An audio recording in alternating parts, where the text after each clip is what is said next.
지난주에 제가 새벽에 다 말씀드렸습니다마는 그 책을 쓰는데 집필을 다 완성을 했습니다. 그래서 출판사에다가 올렸습니다. 그래서 출판사에서 지금 작업을 하고 있습니다. 책 제목은 나중에 이것은 이제 나오겠지만은 이제 어떻게 또 변할지 모르겠어요. 그러나 큰 틀에서는 목회 마스터키 3단계 행정목회 코칭 이겁니다. 목회 마스터키 3단계 행정목회 코칭. 그래서 목사님들에게는 목양심서고 선교사들에게는 선교심서고 평신도들에게는 신앙심서가 될 것이다. 이렇게 거창하죠. 익산에 있어도 이렇게 씁니다. 할렐루야. 이렇게 책을 썼습니다. 그런데 여러분 듣기에도 은혜가 안 되잖아요. 뭐 마스터키라는 말, 그다음에 뭐 행정이라는 말, 코칭이라는 말, 은혜가 떨어지잖아요. 그렇죠? 그런데 그렇지 않아요. 제일 그 원리에 대해서 쓰는데 제일 앞에다가 한동안 그 원리를 제가 하는데 뭔가 하면 이제 목회자가, 선교사가, 평신도가 이렇게 그걸 해나가야 되잖아요. 그럴 때 뭐가 제일 중요한 거냐면 행정이 중요하고 코칭이 중요한 게 아니고 열쇠가 중요한 게 아니고 신앙적 자존감이 가장 중요하다. 그럼 맨 앞에 써요. 신앙적 자존감 따라해 볼까요? 신앙적 자존감. 좀 어려운 얘기가 되겠지만 이거를 신앙적인 자기 정체성이요. 정체성이 이것을 집행하는 목회자가 될 수 있겠죠. 분명해야 된다. 확실히 해야 된다. 신앙적 자존감, 신앙적인 정체성이 약화되거나 그것이 없으면 행정은 일반 행정이 되는 거예요. 코칭은 일반 코칭이 되는 거예요. 그러니까 은혜가 다 떨어지죠.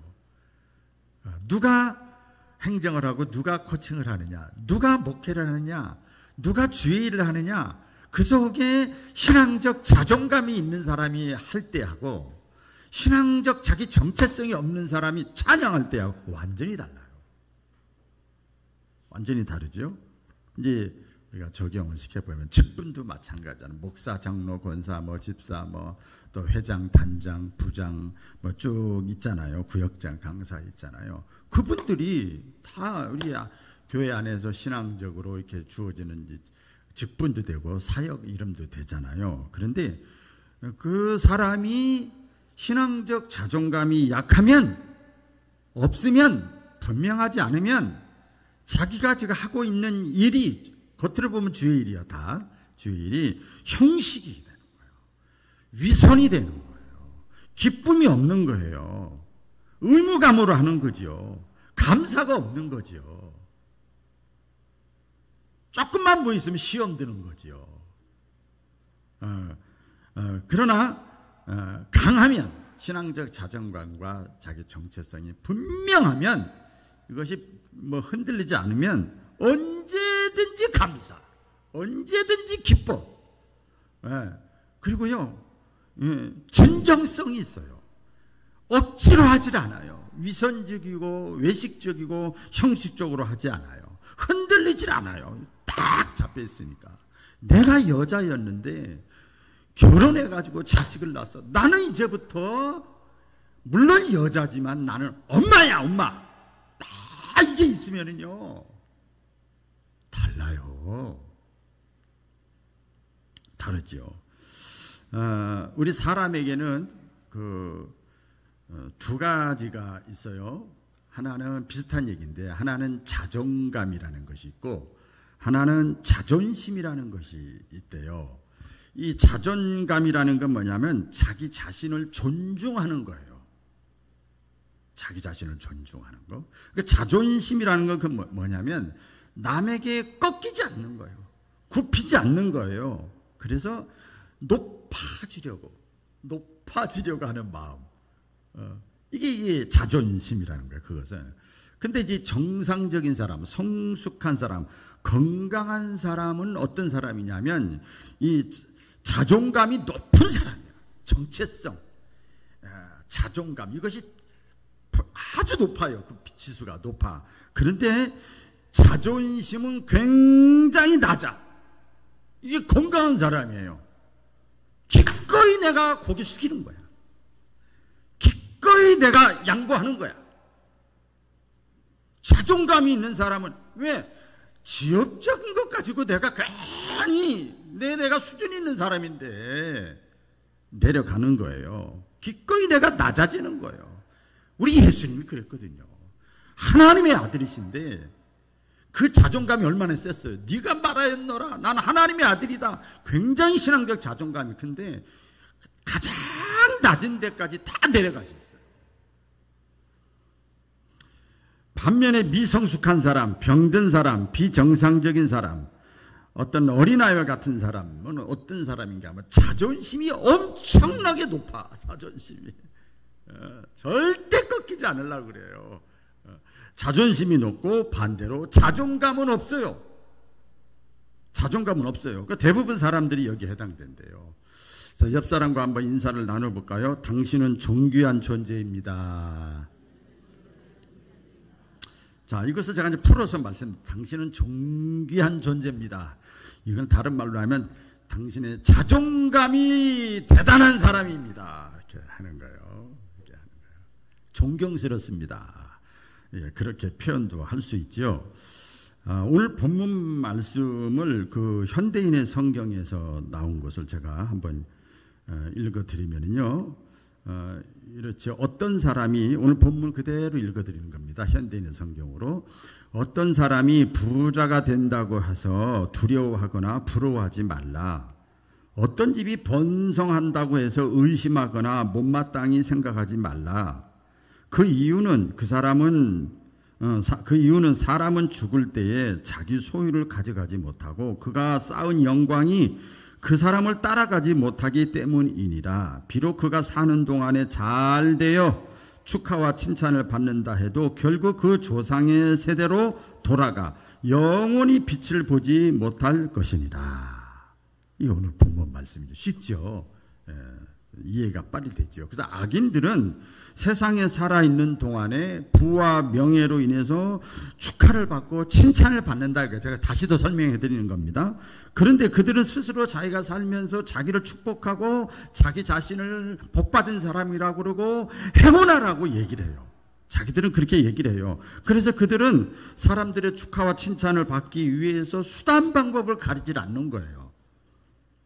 여기서 말하는 부자는 이런 그 하나님을 경외하고 내가 정상적으로 정당한 수고를 통해서 부를 모은 사람들을 말하는 게 아니고, 여기서 말하는 부자는 어떤 부자냐면요, 이런 사람이야. 하나님을 믿지 않는 사람, 하나님을 멸시하는 사람, 신앙이 없는 사람, 그리고 나서 세상의 일시적인 것, 보이는 것을 추구해서 불법적으로 일을 해서 부를 축적한 사람들, 이런 사람들입니다. 이런 사람들은요, 자기가 가진 부가 계속 될 거라고 생각하는 거예요.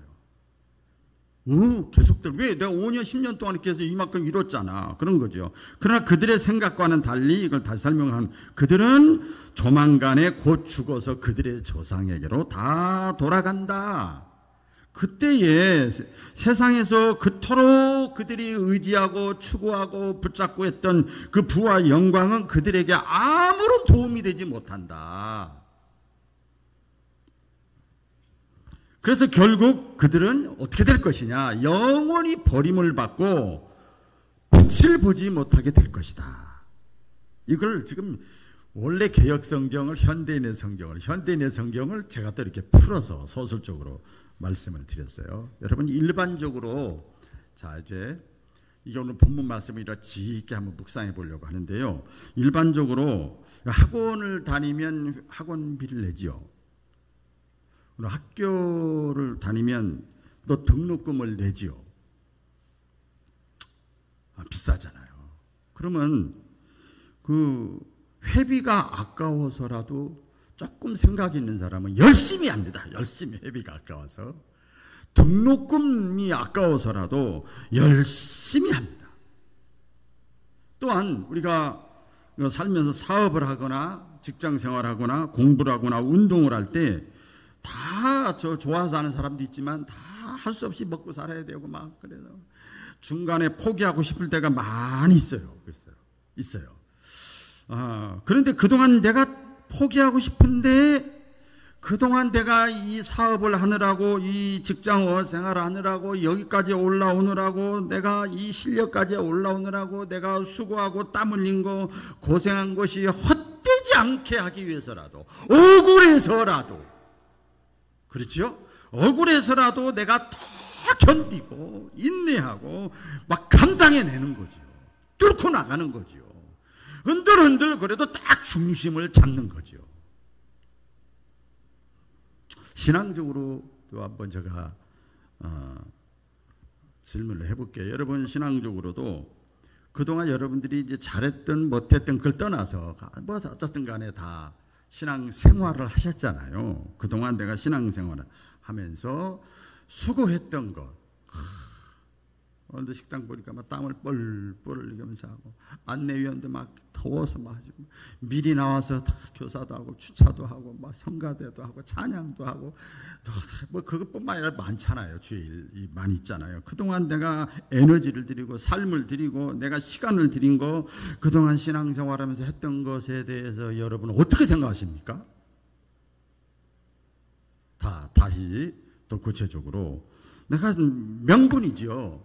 주님을 위해서 내가 헌금한 거, 주님을 위해서 내가 시간 들인 거, 내가 주님 때문에 잠 못 잔 거, 내가 주님 때문에 당한 거, 내가 주님 때문에 내가 참아낸 것, 내가 그동안 기도한 것, 다른 사람 다 자는데 나는 하나님 앞에 기도한 거, 나는 하나님께 예배 드린 거, 헛되다고 생각하십니까?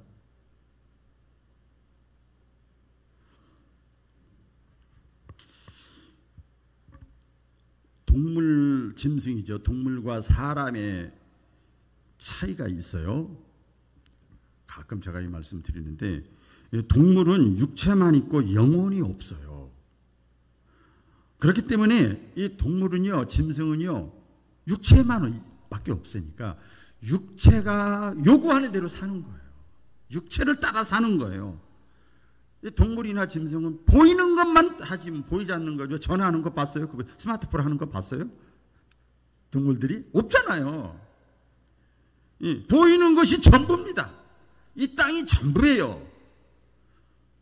사람은요, 육체만 있는 것이 아니라 육체와 영혼이 같이 있어요.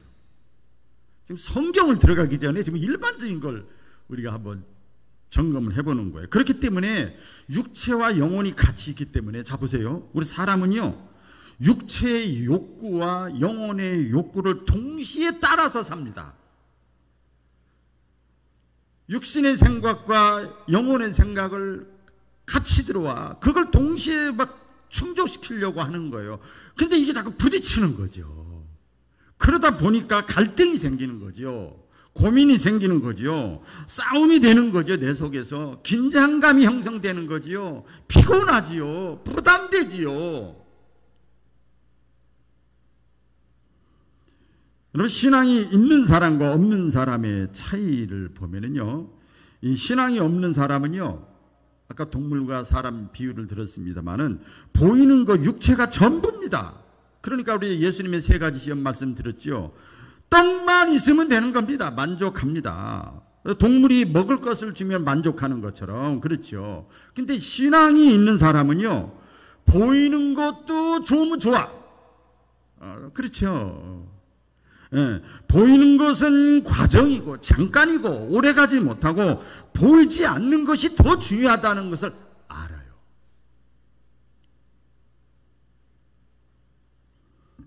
여기서 우리가 기억해야 될 것은요, 하나님은요, 이 동물은 아니고 사람에게만 영원을 사모하는 마음을 주셨다. 성경이 여기저기 많이 기록되어 있어요. 사람에게만 영원을 영원히 살고 싶은 마음을 사람에게만 하나님이 주셨대요. 왜? 근거가 뭐냐? 히브리서에 보니까 사람은 하나님의 형상대로 만들었기 때문에 그 생각이 난다는 거예요. 그렇기 때문에 사람은 떡만으로는 만족을 못하는 거지요. 그건 일시적이라는 걸 알아요. 그래서 하나님의 말씀을 먹어야 되는 거예요. 영혼의 양식을 자꾸 먹어야 되는 거예요.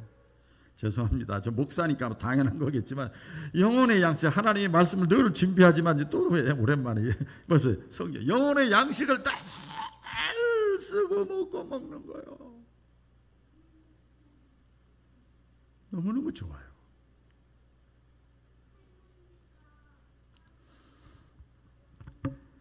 그렇기 때문에 여러분 신자와 불신자의 그 차이가 있는데요. 뭐가 다르냐면 초점이 달라요. 삶의 초점이 다르고 목표가 다르고 살아가는 방식이 다르고 관점이 달라요. 이것도 하나하나 설명하려면 좀 복잡한데요. 그래서 사도 바울이요 고린도서 4장 18절에 이런 말씀을 했습니다. 우리가 보는 것, 우리라는 게 뭐예요? 신자. 우리가 돌아보는 것은 잠깐이고 눈에 보이는 것은 잠깐이고 젊음이 20대가 오래 갈 줄 알았더니 벌써 30대, 40대, 50대야. 금방 가는 거예요. 우리가 돌아보는 것은 보이는 것이 아니고 보이지 않는 영원한 것이다.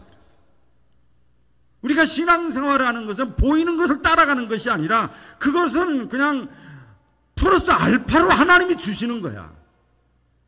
보이지 않는 것을 우리가 따라간다. 우리 한국 속담인가요? 말에 있잖아요. 부러우면 지는 겁니다. 같이 해볼까요? 부러우면 지는 겁니다. 자, 또 질문을 해볼게요. 비만이 있고요. 고혈압 환자고요. 당뇨병 환자고요. 음식 조절해라, 뭐 해라, 뭐 여러 가지 주문이 많이 있잖아요. 성인병이라고 그러잖아요. 성인병을 가진 자가 피자를 막 시켜 먹는 거야. 야밤에 피자 시켜 먹고요. 기름진 음식 막 먹고요. 막 초콜릿도 먹고요. 야식도 막 시켜 먹고요. 과자도 막 먹고요. 그러면 옆에서 그것을 보면서 여러분 부러워요? 안쓰러워요? 너무 문제가 쉽지요. 지금 성인병 걸려 있는 사람인데 그냥 배가 원하는 대로 그냥 막 시켜 먹는. 안쓰럽잖아요. 일반적으로도 마찬가지입니다. 여러분, 이 땅만 바라보고 사는 사람들, 보이는 것만 바라보고 사는 사람들, 그 사람들을 성경에서는 예수님을 믿지 않는 사람이라고 그랬어요. 예수가 생명인데, 생명은 영생이고 천국인데 예수가 없으니까 땅만 바라보고 살아가는 사람, 예수 믿지 않는 사람들이 질문하는 겁니다. 질문하는 거예요. 잘 들어보세요. 좀 깊게 들어가는 겁니다. 잘 먹고 잘 사, 예수가 없는데 잘 먹고 잘 사는 게 부럽습니까?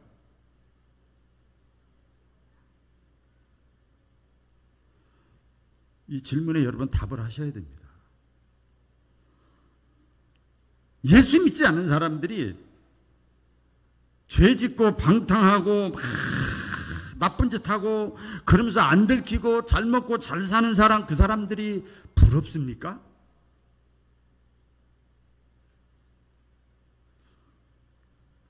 신앙적인 관점에서 보면요, 우리 신자들 중에서 우리 주일 낮예배 드리잖아요. 주일 낮예배 한 번만 딱 드리고 그 다음부터는 끝! 지난주에 뭐 기도 시간, 예배 시간 다 1년, 10년 제가 계산해 줬잖아요. 주일날 예배 딱 한 번 드리고 신앙생활 한내 하는 사람이 부럽습니까? 생각하셔야 돼요, 여러분들.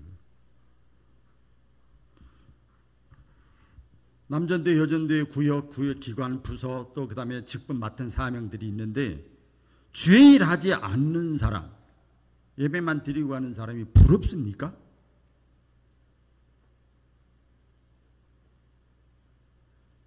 여러분들이 질문하셔야 됩니다. 대답을 하셔야 됩니다. 기도지, 기도.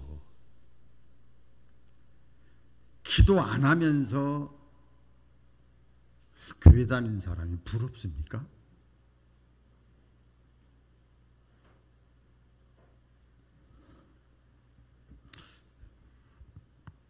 전도하지 않는 사람이 똑똑하다, 지혜롭게 보인다, 부럽습니까? 저 오늘 아까 잠깐 우리 교단의 신길교회라고 친구 목사님이 교단 총무인데 지금 또 설교한다고 그래서 제가 잠깐 그 주보를, 신길교회 주보를 봤는데 전도 현황표가 한 명부터 두 명부터 쭉 있는데 최고 많이 한 사람이 86명이더라고요. 그래서 두 번째가 보니까 박성철 장로님이세요. 20명.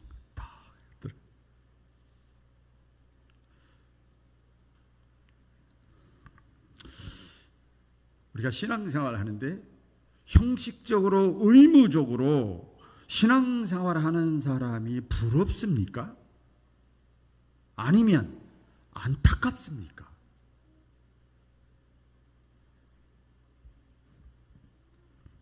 더 깊게 들어가 볼까요? 충성한다고 그럴까요? 주일한다고, 헌신하는 사람, 기도하는 사람, 예배에 모이기를 힘쓰는 사람, 선교하는 사람, 겸손한 사람, 인내하는 사람, 열심인 사람이 미련하게 보입니까? 답을 하셔야 돼요, 여러분들이. 미련하고 어리석게 보입니까?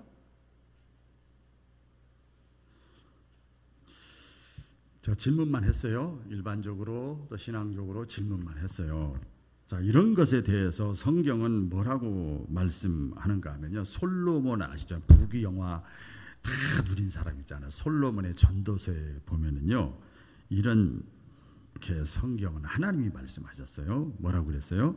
하나님이 없는 이 세상의 모든 부귀영화는 헛되고 헛되도다 그랬어요.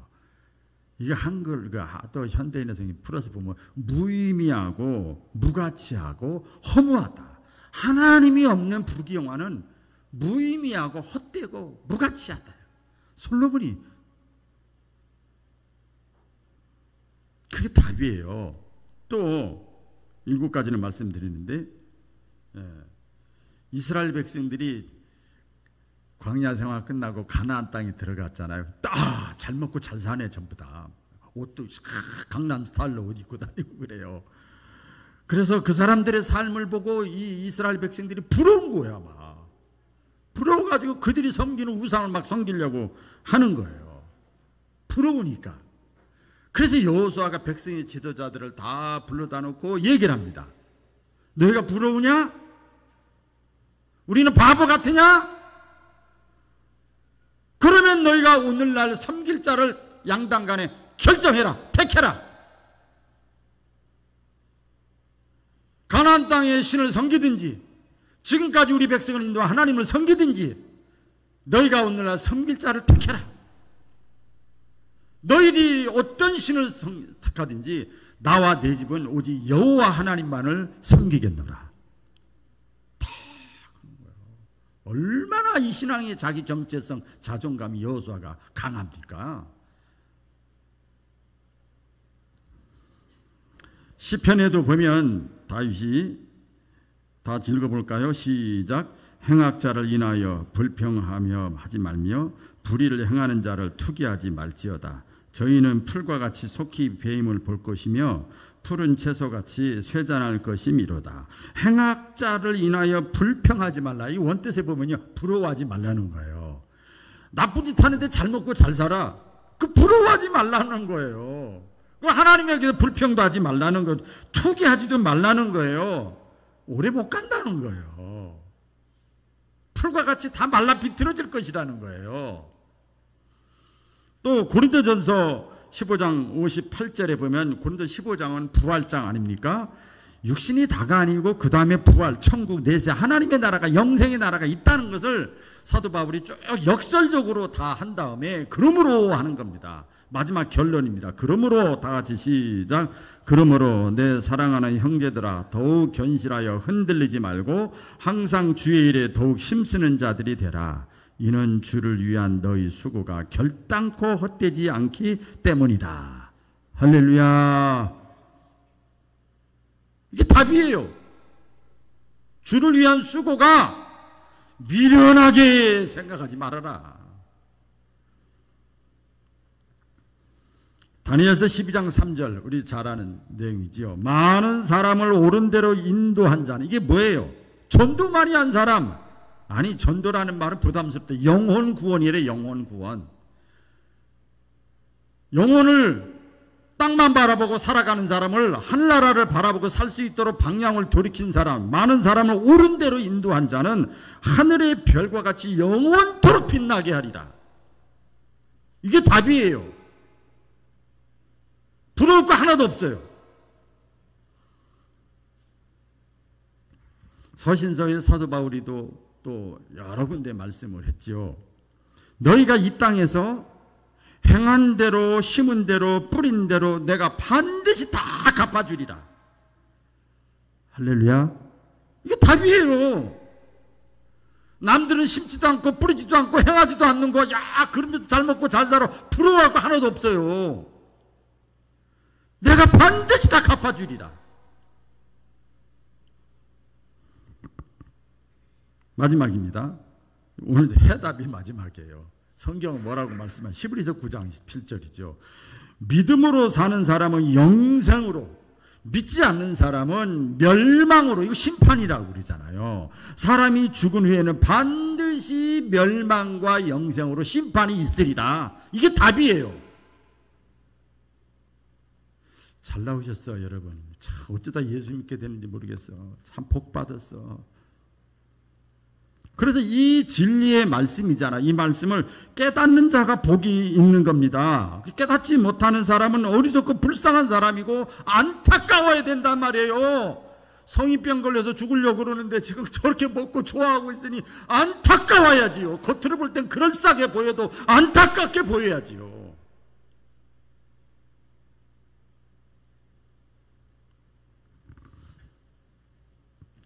사람이 존귀하나 깨닫지 못하는 사람은 멸망하는 짐승 같도다 말씀합니다.